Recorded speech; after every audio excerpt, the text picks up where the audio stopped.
রাত ৩টা।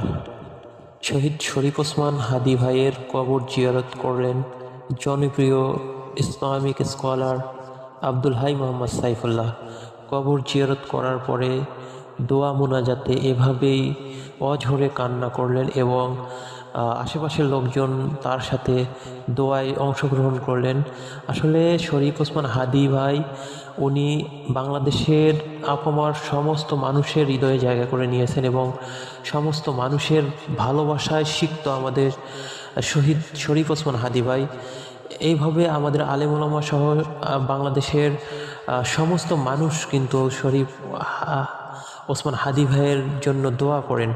আসলে আমাদের এই আলেমরা কিন্তু ওয়াজ মাহফিলের ময়দানে আলোচনা করে হাজার হাজার মানুষকে কান্না করায়, কিন্তু আজকে শরীফ ওসমান হাদী ভাইয়ের কবরের পাশে দাঁড়িয়ে যেভাবে কান্না করলো আব্দুল হাই মোহাম্মদ সাইফুল্লাহ সাহেব, আসলে এটাই ভালোবাসা। আমাদের শরীফ ওসমান হাদী ভাই বাংলাদেশের সমস্ত মানুষের শ্রদ্ধা এবং ভালোবাসায় সিক্ত হয়েছেন। আমরা দোয়া করি আল্লাহ যেন আমাদের শরীফ ওসমান হাদী ভাইয়ের কবরের সাথে জান্নাতুল ফেরদাউসের সম্পর্কে স্থাপন করে দেন। আমিন।